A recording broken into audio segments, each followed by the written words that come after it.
गई है।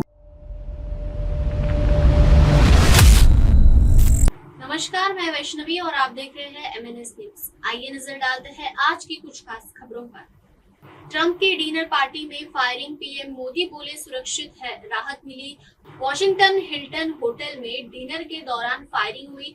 Trump, first lady और वीपी जेडी वेंस सुरक्षित। पीएम मोदी ने ट्विटर पर कहा कि लोकतंत्र में हिंसा की जगह नहीं, निंदा होनी चाहिए। हमलावर पोल थॉमस एलन को सीक्रेट सर्विस ने पकड़ा।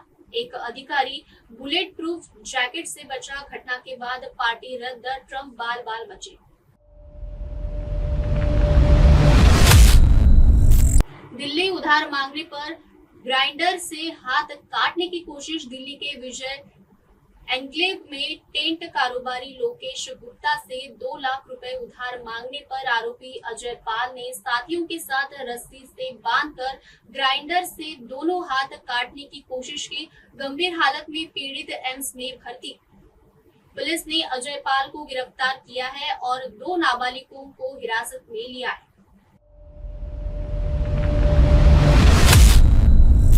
दिल्ली गाजियाबाद में कई जगह भीषण आग, लाखों का नुकसान। दिल्ली के ज्योति नगर के टेंट गोदाम, मजलिस पार्क वन क्षेत्र, रोहिणी सेक्टर 24 की 4 मंजिला इमारत और पंजाबी बाग की झुग्गियों में आग लगी। गाजियाबाद की केमिकल फैक्ट्री में भीषण आग भड़की। दमकल की दर्जनों गाड़ियों ने आग पर काबू पाया। गनीमत रही कि कोई जनहानि नहीं हुई। शॉर्ट सर्किट की आशंका। आम आदमी पार्टी छोड़ बीजेपी में गए राघव चड्ढा, बोले डर से नहीं, हताश होकर छोड़ी पार्टी। भाजपा ज्वाइन करने के बाद राघव चड्ढा ने आम आदमी पार्टी और केजरीवाल पर निशाना साधा। कहा पार्टी भ्रष्ट और समझौतावादी हाथों में चली गई है। ईमानदार लोगों के लिए काम की गुंजाइश नहीं बची। शीश महल पार्ट 2 का जिक्र करते हुए बोले कि दिल्ली चुनाव हारने का सबसे बड़ा कारण वही था। 299 रुपए की ड्रेस के लालच में नर्स से 1 लाख रुपए की ठगी। मुंबई की नर्स ने फेसबुक पर 299 रुपए की ड्रेस का विज्ञापन देकर ऑर्डर किया तो साइबर ठगों ने शिपिंग, जीपीएस ट्रैकिंग और वेरिफिकेशन के नाम पर 5 दिन में 1 लाख रुपए ठग लिए। रिफंड का झांसा दिया गया पर ड्रेस नहीं आया।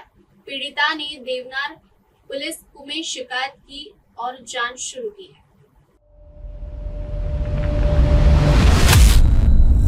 नितिन गडकरी ने नागपुर में कॉन्ट्रैक्टरों की क्लास लगाई। बोले फोकट के लोगों को घर बैठने का अलाउंस दो। नागपुर में 24/7 वाटर सप्लाई इंजीनियरिंग पुस्तक के विमोचन पर नितिन गडकरी ने कहा कि टेंडर में अब सिर्फ काला कोट पहनने वालों को क्वालिफाई करना बाकी है। डीपीआर कंसल्टेंट गूगल से प्लान बनाते हैं और सरकार में कई लोग चलती गाड़ी को कील से पंचर करने में एक्सपर्ट हैं। बोले योजनाएं ठीक से नहीं बनती, रिफॉर्म जरूरी। Manisha Fernandes, national president for AWWA, Komalika Gupta, vice president. मेरे मित्र और जिनकी किताब का विमोचन कर रहे हैं वो doctor Sanjay Daswastra, doctor N Mukherjee, chairperson Nagpur chapter, Isha ji, मंच पर उपस्थित सभी अतिथिगण और उपस्थित सभी पानी के क्षेत्र से जुड़े हुए अनुभवी वर्तज्ञ उपस्थित भाई और बहनों, सबसे पहले मैं संजय दासवस्त्र जी को विशेष रूप से धन्यवाद भी दूंगा, अभिनंदन भी करूंगा कि उन्होंने 24/7 वाटर सप्लाई देने के ऊपर अपने एक्सपीरियंस के आधार पर एक बहुत अच्छी किताब लिखी है। वो इसलिए उपयोगी है कि देश में 24/7 ये योजना लगभग यशस्वी नहीं हुई है। केवल एक शहर है जिसमें इसका प्रयोग हुआ था, वो नागपुर था, और नागपुर में इसके कुछ अच्छे भी परिणाम हैं पर कुछ कमियां भी, त्रुटियां भी उसमें आई है। 24/7 ये बहुत उपयोगी है, और ये इसलिए उपयोगी है कि financial audit is very important, but performance audit is more important than financial audit. हमारी जो नगर परिषद और महानगर पालिका और स्टेट गवर्नमेंट की जो योजनाएं हैं, अगर मैं सच बोलूं तो आप नाराज होंगे, नहीं बोलूं तो सच को नहीं बोलूंगा ऐसा होगा। सब योजनाएं जो है लगभग ठीक प्रकार से नहीं, बहुत अपवाद है, कहीं कहीं तो सोर्स ही नहीं है और योजना हो गई है।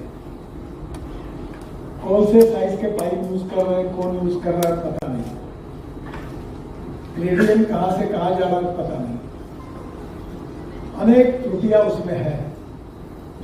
और इसलिए मैं जब विधानमंडल में था तो संजय दास जी उस समय मेंबर सचिव थे, और लगातार एलईक्यू लगता था पेज 2 पर, और हाउस में खूब विज्ञान आता था। सरकार की आदत पड़ी है वही उत्तर देने की, और अपोजिशन को भी आदत पड़ेगी बार बार पूछने की, खाया पिया कुछ नहीं, क्लास पढ़ा खत्म, यही हालत थी। The basic reason we need to understand what are the exactly problems. और इसलिए जो संजय जी ने अपने अनुभव को जो लिखा है, उसके जो चैप्टर्स यहाँ इसमें है, ये भविष्य की जनरेशन में ये सक्सेस स्टोरी बनाने के लिए बहुत उपयोगी होंगे, और वो इसमें के बहुत अच्छे एक्सपर्ट हैं। मैं भी उनका सलाह लेता हूँ। मुझे इसके बारे में मेरा ज़्यादा अध्ययन नहीं है, पर मेरे जीत के कारण पहला प्रोजेक्ट देश में शुरू हुआ, तो मेरे गले में माला तो पहनाते ही लोग कि तुमने लाई योजना, तो नेचुरली मैं इसमें काफ़ी इन्वॉल्व रहा, पर मेरा इसका कोई अध्ययन नहीं, और मैं इतना विद्वान भी नहीं। मैं बहुत बार लोगों को बताया कि लोगों को मेरे बारे में गलत नहीं है कि मैं बहुत विद्वान हूँ और इंजीनियरिंग के बारे में बहुत ज़्यादा समझता हूँ, वस्तु स्थिति वैसी नहीं है। मैं 75 में जब मैट्रिक पास हुआ तो इमरजेंसी लग गई थी, तो मैं इमरजेंसी के खिलाफ आंदोलन में था, तो मुझे मैट्रिक में जो परसेंटेज मिला था 52% मिला था, और 49.26% साइंस ग्रुप में मिला था। मेरे घर में मेरे बहनों की माँ की इच्छा थी कि मैं इंजीनियर बनूं, पर मैं एडमिशन तो छोड़ो, एडमिशन के लिए डिस्क्वालीफाई हो, इसलिए मुझे कोई ज्यादा इसका नॉलेज नहीं है। एक बात जरूर है कि मुझे 17 डॉक्टरेट्स मिली है, और अभी तक मैं डॉक्टर नाम नहीं लगा था। और उसमें से जो डॉक्टरेट है, उसमें से महाराष्ट्र के सभी एग्रीकल्चर यूनिवर्सिटी की मुझे डिग्री मिली है, और वो एग्रीकल्चर साइंस और वाटर कंजर्वेशन में मिली है। और इंजीनियरिंग में अभी काफ़ी वर्ल्ड रिकॉर्ड साथ हमारे हुए हैं, और काफ़ी नए नए प्रयोग हुए हैं। इसके कारण लोगों में गलत फहमी है कि मैं इसमें कुछ जानता हूँ, तो मैं तो जानता नहीं हूँ। ये किताब मैं संजय जी की और मेरे मित्र है संजय कोल्हापुरकर, संजय दास जी की, उनको मैं बताने वाला हूँ कि इसको पूरा पढ़ो, और उसका शॉर्ट में स्क्रिप्ट तैयार करके मुझे समझाओ, क्योंकि देश के लिए बहुत इंपॉर्टेंट है कि 24/7 सक्सेस होना चाहिए, और ये हमारे लिए बहुत आवश्यक है। हमारे देश के इंफ्रास्ट्रक्चर डेवलपमेंट के लिए हमारी सरकार में और प्रधानमंत्री जी ने हाईएस्ट प्रायोरिटी दी है। इसमें water, power, transport and communication. Without good infrastructure we cannot get capital investment, and without capital investment in infrastructure we cannot develop industry, trade and business and agriculture, and without developing agriculture, industry, trade and business we cannot create employment potential, and without employment potential we cannot increase per capita income and growth. So basic is how we are going to increase the growth of our country. ये बहुत important है कि इसमें इस क्षेत्र के बारे में बहुत ही रिफॉर्म लाने पड़ेंगे। इसका मतलब ये नहीं कि आप लोग अच्छा काम नहीं करते, आप करते हैं, पर आपको हम कर रहे भी नहीं। आजकल जो कॉन्ट्रैक्ट दिए जाते हैं उसमें टेक्निकल क्वालिफिकेशन में इतना ही लिखना बाकी रहा है कि काला कोट पहनकर जो आएगा वो कॉन्ट्रैक्ट के लिए क्वालिफाई इतनी कंडीशन डालने की रहेगी, बिकॉज यू नो दैट कि टेक्निकल और फाइनेंशियल क्वालिफिकेशन कैसे बनते हैं। और इसलिए अभी मैं जायका के 2400 करोड़ के प्रोजेक्ट पर काम कर रहा हूँ। और कल मेरे यहाँ मीटिंग हुई तो मैंने कमिश्नर को बुलाकर बोला कि मुझे टेक्निकल और फाइनेंशियल क्वालिफिकेशन देखना है, फुल कॉम्पिटिशन चाहिए। तुम तो पहले ही बेटा जन्म लेने के पहले ही उसके माँ बाप के नाम से कैसे होगा, ये पहले ही इसका टेक्निकल क्वालिफिकेशन करने में अनेक लोग माहिर हैं, उसमें से आप में से कुछ लोग हैं, ऐसा मुझे नहीं कहना। और इसलिए ये ट्रांसपेरेंसी के साथ होना चाहिए। इसी में पहला मतलब जो है, ये सबसे, I am sorry to use this word, मैं रोड सेक्टर की बात कर रहा हूँ, सबसे बड़ा कल्प्रिट कोई है, culprit, I am using word culprit deliberately, ये है डीपीआर कंसल्टेंट। ये घर में बैठकर, गूगल पे बैठकर प्लान बनाते हैं। और इसके लिए मैं आप सबको कहूंगा, the success story in Maharashtra is Mumbai Pune express way. मैं जब मंत्री था तो डिपार्टमेंट का बजट था करीब 3500 करोड़ का, और काम करने वाले लोग थे 39,000। और जब MSRDC की स्थापना हुई, जिसका मैं फाउंडर हूँ, उसमें काम हुए 8000 करोड़ थे। और मैंने जब शुरुआत की तब 49 लोग थे, और बाद में मुश्किल से 125-200 लोग थे। पकड़ते हैं, ऑफिस में ना आने के लिए अलाउंस देना चाहिए, क्योंकि उनका एक्सपर्टाइज ये है कि चलती गाड़ी देखते ही किला लेकर कैसे उसको पंक्चर करे, इसी में उनकी हासिल इतनी एक्सपर्ट होती है। और आप में से कोई ऐसे नहीं अलग है, क्योंकि first of all you need positivity, how to get it done. तो जो मुंबई पुणे एक्सप्रेस हाईवे में क्या हुआ, हमने कहा कि जैसे शादी होती है तो ब्राह्मण से लेकर, घोड़े से लेकर, बैंड बाजे से लेकर रिसेप्शन तक एक ही व्यक्ति को काम देते हैं, वो अच्छा है। हमारे यहाँ क्या होता है कि पाइप, अगर कॉन्ट्रैक्टर को काम मिलता है तो एक्विजिशन नहीं होता, एक्विजिशन हुआ तो इन्वायरमेंट वाला आना पड़ता है, इन्वायरमेंट वाले ने क्लियर किया तो नेता आड़ा आता है, स्टेट कोई आता ही नहीं काम करो करके। मेरे यहाँ जो भी मैक्सिमम लोग आते हैं वो कहते थे रोड का काम बंद करो, स्टे करो। हमारे ऐसी मानसिकता, और इसलिए विवाद होते रहते हैं। हम बदनाम है पॉलिटिशियन। हमारे यहाँ नागपुर में एक बड़ा ऐतिहासिक विवाद चला कि अनधिकृत लेआउट हुए, क्योंकि अवेलेबिलिटी ऑफ प्लॉट्स 27 साल बाद चाचा की मौत का बदला गैंगस्टर के भतीजे ने मुखबिर का मारा। 1999 में एनकाउंटर में मारे गए गैंगस्टर शादिक कालिया के भतीजे शादिक जावर ने 78 साल के इकबाल सेलिया की 20 अप्रैल को नागपाड़ा में धारदार हथियार से 20 वार कर हत्या की। आरोप है कि सेलिया ने ही कालिया की मुखबिरी की थी। मुंबई क्राइम ब्रांच ने शादिक जावर और साथी नौशाद को नागपुर से गिरफ्तार किया है।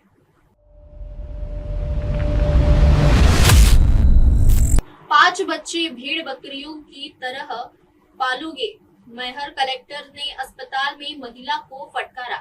मैहर कलेक्टर विदिशी मुखर्जी ने सिविल अस्पताल के औचक निरीक्षण में 5 बच्चों की मां को फटकारा। बोली, आज के जमाने में 5 बच्चे कौन करता है, पालन पोषण और शिक्षा कैसे होगी। स्वास्थ्य कर्मियों को परिवार नियोजन पर जागरूकता बढ़ाने के निर्देश दिए। यह बयान बाबा बागेश्वर के 4 बच्चे पैदा करो वाले बयान के बीच आया है। 5 बच्चे कौन करता है आजकल के जमाने में? खत्म हो गई है। कितने बच्चे हैं अभी? 2 बेटियां, ये तीसरा है, बेटा है, तीसरा भी बहुत ज्यादा है ना। मेरा कहना देखो, बेटा हो या बेटी हो, आप उसको अच्छे से पढ़ाइए तो वो आपका नाम रोशन करेंगे। लड़कों के चक्कर में पढ़ोगे तो जिंदगी में कुछ नहीं हो पाएगा। और अगर तुम्हारे मान लो 5, 7, 8 बेटियां होंगी तो हर बेटी में तुमको अब पैसा लगाना पड़ेगा। उसका खाना खिलाने से लेकर उसको परीक्षा एग्जाम दिलाना, उसको पढ़ाई कराना, फिर उसकी शादी कराना। अब तुम अगर एक बेटी करोगे तो 5 लाख लगेंगे, तुम 10 बेटियां करोगे तो 50 लाख लगेंगे। इतने बच्चे कोई करता है कि आज के जमाने में? और आप क्या आप सास है इनकी? नहीं, हम जेठानी सास नहीं। जेठानी है तो आपको समझाइए इनको। आपके कितने बच्चे हैं? हमारे 2। तो आपने ठीक किया है 2 बच्चे। तो सारे तो ऑपरेशन से हमारे दोनों भाई ऑपरेशन पता भाई ऑपरेशन से हो या आपकी नॉर्मल डिलीवरी हो, सिजेरियन हो या नॉर्मल हो, बच्चे कम होने चाहिए। क्योंकि हमें उनको एक अच्छी जिंदगी देनी है, अच्छी परवरिश देनी है। ज्यादा बच्चों के साथ परवरिश अच्छी दे ही नहीं पाओगे। आप भेड़ बकरियों की तरह बच्चे पाल दोगे।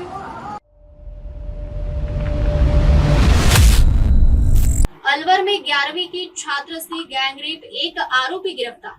अलवर के रैनी में गुरुवार को स्कूल जा रही 15 साल की छात्रा को बोलेरो में अगवा कर 3 युवकों ने कमरे में ले जाकर गैंगरेप किया और वीडियो बनाया।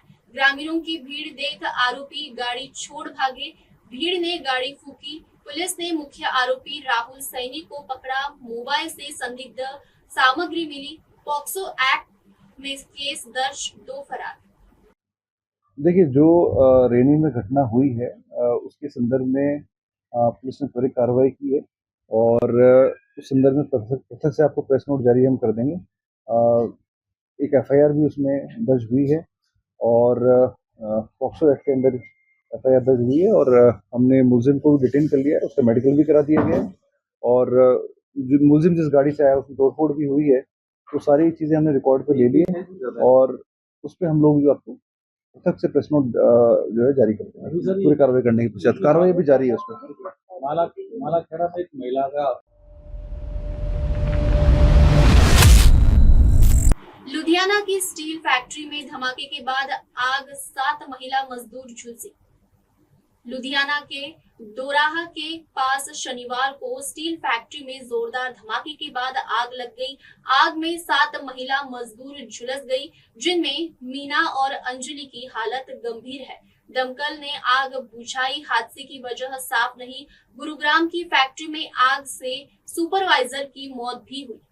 फिलहाल वक्त तो चला एक छोटे से ब्रेक का। अन्य ताजा खबरों के लिए जुड़े रहिए MNS न्यूज के साथ। नमस्कार। आप देख रहे हैं MNS न्यूज।